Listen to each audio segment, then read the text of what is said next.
Rational equations are made simpler by getting common denominators on both sides of the equation. Always think about common denominators whenever you're adding and subtracting fractions.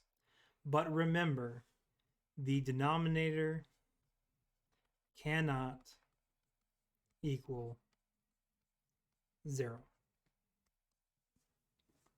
You always have to exclude values that make the denominator equal to 0. Okay, for this rational expression, rational equation, we need to factor everything and to get common denominators, and then we can go on from there. So I'm going to factor this first one. The AC method is a times c is 2 times 4. That's going to give us -8 and -1. So the full AC method is 2x squared minus 8x minus 1x plus 4. Get 2x, x minus 4, minus 1, x minus 4. And that's our factored form. So I'm going to remove this and write the factored form. X minus 4, 2x minus 1. Okay, this next one we have a difference of 2 squares. This is the same thing as x minus 4, x plus 4. And the right-hand side is already factored in the denominator. At this point, everything's factored. Let's remove the division by 0. So x cannot equal, from x minus 4, that tells us that x cannot equal positive 4. From 2x minus 1, that means x cannot equal positive 1/2. X minus 4, again, x cannot equal positive 4. X plus 4 means that x cannot equal -4. And then these two I've already considered. So those are all the possibilities. This is what x cannot equal. Now we can go through and simplify this expression down, or this equation down. And we can do that by multiplying everything by the least common denominator of everything, which you can see we have 3 denominators here. The leftmost one has an x minus 4.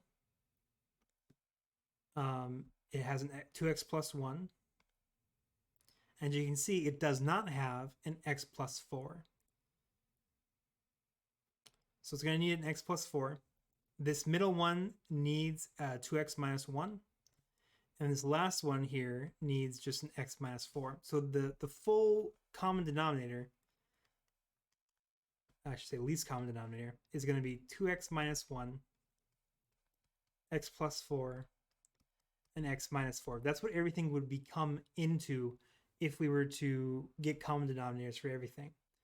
However, I'm gonna save us a step and multiply by this denominator, this least common denominator, on both sides of the equation. When I do this, we're actually going to cancel every denominator. So on the right or left-hand side, we have x plus 3 over x minus 4, 2x minus 1. Then minus 8 over x minus 4, x plus 4. And on the right-hand side, we get just that portion times the least common denominator. And I can do this because I'm multiplying both sides by the same thing. I haven't changed the equation. I've already excluded the values of x that give us issues. So we're going to distribute this into here.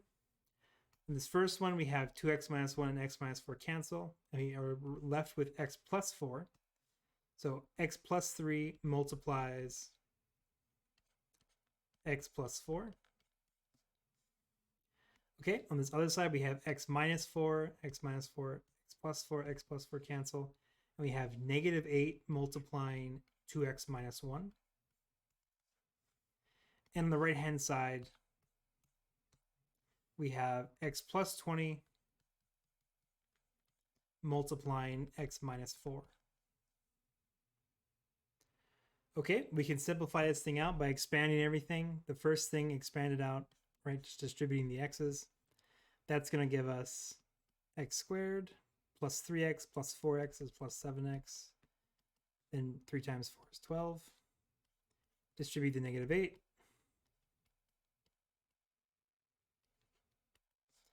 And then distribute everything on the right-hand side. X squared plus 20x minus 4x is plus 16x. 20 times 4 is negative 80. And you can actually see I can subtract x squared from both sides and the x squares cancel. Meaning this is not a quadratic, this is actually a linear function. 7x, actually I can combine like terms here. This and this make negative 9x. This one and this one give us plus 20. 16x minus 80. Linear equation, let's get x by itself and solve. So plus 9 plus 80. 100 equals 25x. Divide by 25. X equals 4. That's our solution. However, x cannot equal 4. So our only solution said x equal to 4, but we already excluded 4 from being a possibility. Therefore, there is no solution for this equation. That's the importance of knowing when the denominator equals 0. Okay. For this one, I'm going to, let's see, I have x minus 1, x plus 2, and 1. The least common denominator is going to be x minus 1, x plus 2. Before I multiply everything by that least common denominator, I'm going to get my exclusion, right? X cannot equal positive 1 or negative 2. Positive 1 from this one, negative 2 from that one. Okay, now I can multiply by x minus 1, x plus 2 from both sides.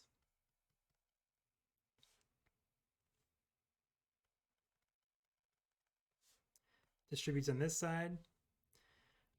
X minus 1, x minus 1 cancel, so we get 2 times x plus 2. And then x plus 2 and the x plus 2 cancel, so we get x times x minus 1. That's going to equal 5, x minus 1, x plus 2. And I need to expand these things up. And then I'm going to distribute this first, then I'm going to distribute the 5. We get 2x plus 4, x squared minus x, 5 times negative 1x plus 2x is positive x, then minus 2, distribute the 5. Let's see, we're going to get plus x plus 4, 5x squared plus 5x minus 10. I'm going to subtract everything on the left-hand side to the right. That gives me 0 because this is a quadratic equation, and to solve a quadratic equation, I need to set it equal to 0 and solve from there.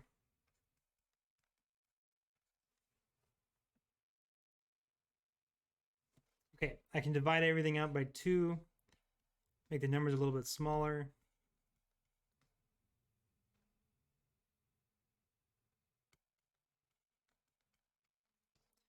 And I can try factoring this thing. We get a times c is negative 14, b is positive 2.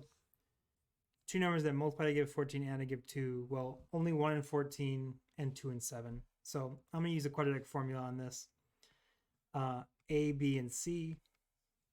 We're going to get x equals negative b plus or minus b squared is 2 squared minus 4 times a times c all over 2 times a.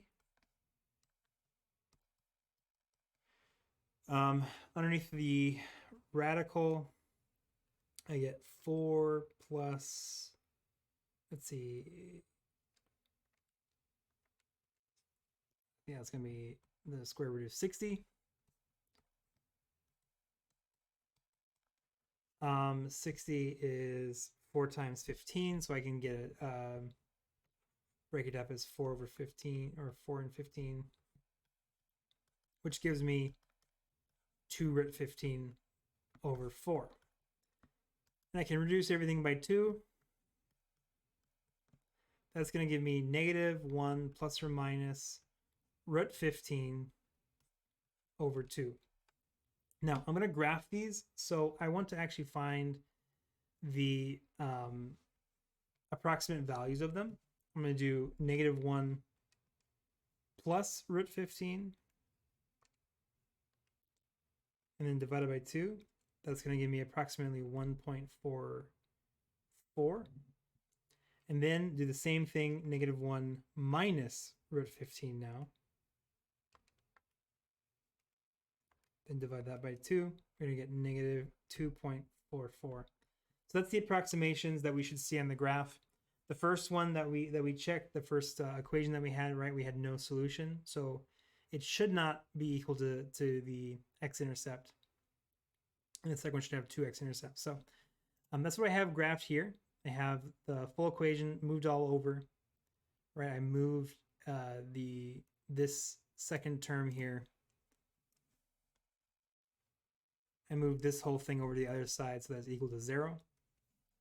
And the same thing, I moved the 5 over to make it equal to 0. So the first one,